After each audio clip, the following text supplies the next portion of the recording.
It is 10 degrees, freezing cold here at the Driftwood Campground.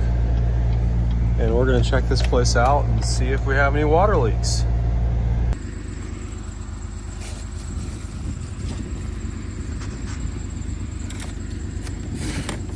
How cold did you say it is up at your home? Well, as you can see, we already are dealing with a frozen line here. This home is actually a home that we own and rent out, and this lady just moved in and doesn't have water. Yesterday it was working fine. Obviously you can see now it's 10 degrees and you know, they lost water probably sometime early this morning. So dealing with that, we'll see what happens there. I'm just gonna grab some mulch real quick. We're gonna put that around the base of the hydrant because there is air getting back underneath that foam box and makes a big difference. So we're just gonna put some of this around that foam box. All right, so we put mulch around the outside here so the air is not blowing up through here, which makes a huge difference. It's already starting to warm up there, so it's good. All right, well, we're gonna try to lay this tarp down on top of that hose because we just don't have the ideal stuff right now. So we're just gonna lay this over it and help trap some of the heat under that hose or under this blanket, which will help heat the hose. Had to bring Maui into the cab because she's getting a little cold out there.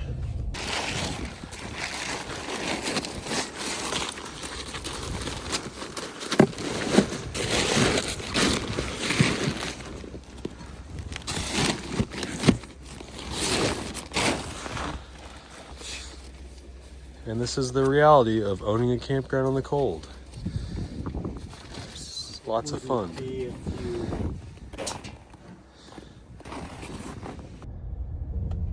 So we bought this campground, 3 years ago now, I believe, going on 3 years in February. And, you know, we've learned a lot. And one of the things that we've been doing since we've owned it is staying open in the winter. Definitely pros and cons. You have issues like frozen water lines that we have to deal with. This home right here, I'll show you. So this is a guy that's been here, you know, long term. And it has that black skirting on it. We'll see another home up here. We require that skirting to be installed on the home if they're planning on being here through the winter. The old owners of the campground always shut the place down and cleared everyone out. We've stayed open all 3 years, and I'm not sure if it's worth it. That's up for debate, but you know, it does keep, you know, the income coming in. Here you'll see we have some campers just stored right here. We've got people that call us asking, you know, for just a place to store their campers. So that's what's going on there. But man, it is a cold one today. I am going to borrow some firewood for our own personal fire while we have a wood stove at home. And I'm going to borrow some of that because I'm out at home, but check out if everything's going on or if the bathrooms are all good. Make sure nothing's frozen in here.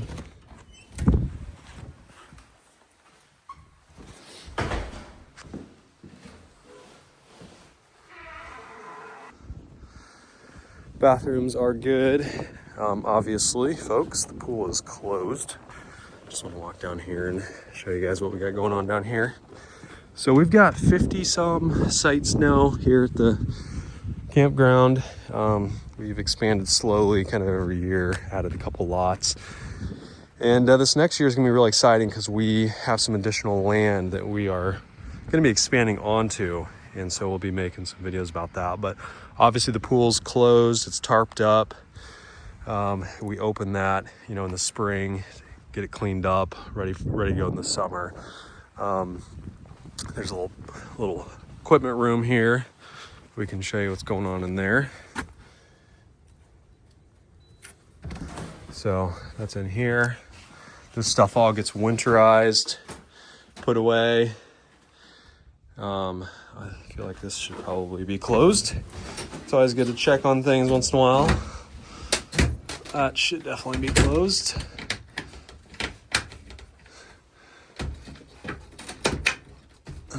There we go.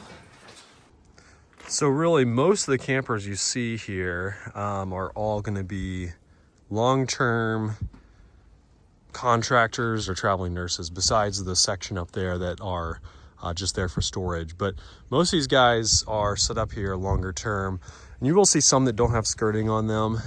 Maybe they are here for a little bit shorter term. Excuse me, I can't breathe. It's windy. Some of the campers are also rated more for the cold, and so some may not actually need that black skirting.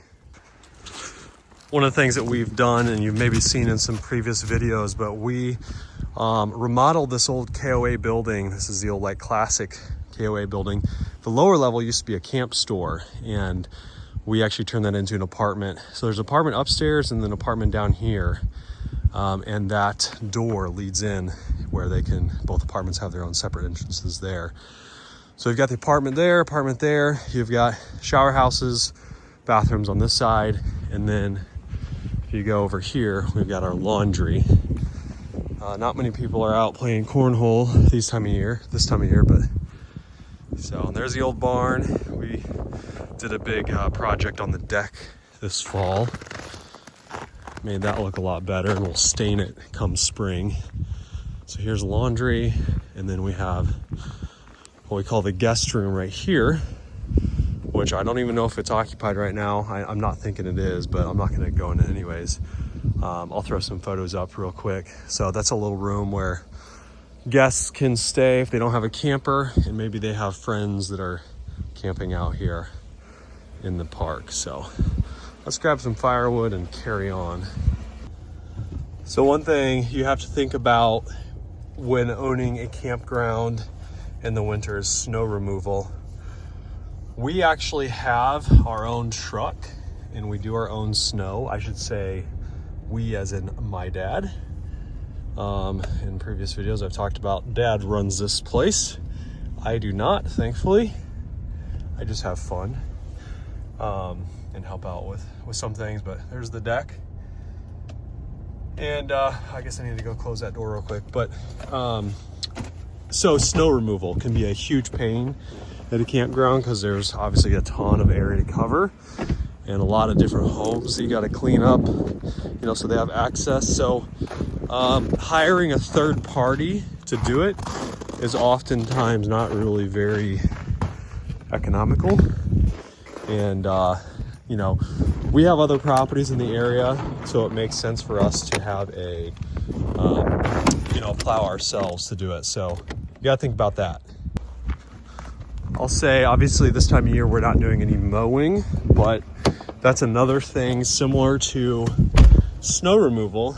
You have to think about having a third party mow a campground is really tough because they want to get in and out, mow it all, and then move on. But it's something like campground, you are having to work around the guests. Now we have really worked hard at eliminating grass in between homes. You can see we have a few areas here, like right there, there's still grass. Some areas over here. This used to all be grass. The road did not go all the way to the homes. Over a couple years, we've been removing all the grass areas and putting in gravel, so that's eliminated a lot of the mowing, which has been very helpful. But a lot of campgrounds still have a lot of grass, so if you're going to be doing mowing, you're probably going to have to do it in-house, and you're going to have to work around the guests as they're coming in and out, and you can't just hire a third party to come in and do it all at once. One of the perks of owning campground and having a dumpster is having unlimited usage. So we actually bring our trash down here and throw it away here. Well, I was gonna fly the drone and give you guys some overhead shots, but I decided against it. It's just too cold and a little bit windy. So here you can see, like later this year, we'll rip all that out and put gravel all the way back. I believe we got all these spots so with gravel all the way back, which made a huge difference. But So this whole area up here is all long-term, and I'll touch on that really quick. So a lot of campgrounds have different business models. Some allow long-term and some don't at all, and some do a combination, which is what we do. So we try to stay about half and half long-term, half short-term, weekenders. In the winter, obviously there's not campers just going and leisurely camping for fun. So we can fill it up more with long-term guys. Where in the summer and spring and fall, when people are out having fun, camping, you want to keep in mind that if you fill it with a bunch of contractors who are set up kind of long-term, it loses that kind of fun campground atmosphere that a lot of people like. So you'll definitely get comments, and people will leave reviews about that, like, a lot of long-term people here, more of a contractor campground, and so some people just really don't like that. One of the projects we finished this year is putting up this wall back here, which you guys can't really see. So this lower area is in a floodplain, but we built somewhat of a levee all the way around, and you guys maybe have seen some content in the past of that, but that will help keep this area out of the water when it does come up. But it's pretty much, we got the lower area, we got our pull-throughs down here, then we got an area a little bit higher, and then looking back there's even more up along that hillside. So like I said, about 53 I think sites roughly is where we're at. And this place, has been a blast to own, but it is also definitely more work than any of the other properties that we have in terms of like storage facilities, mobile home parks, small apartment buildings. This property requires the most hands-on, I would say. Pavilion, as you can see, we have full of our own personal junk. But that's used sometimes during the spring and summer, and nice weather for guests. But anyways, we're gonna roll out of here, guys. I just thought that while I was here, I'd film a quick video of owning a campground and some of the fun that goes along with it. So thanks for watching, and we'll see you later.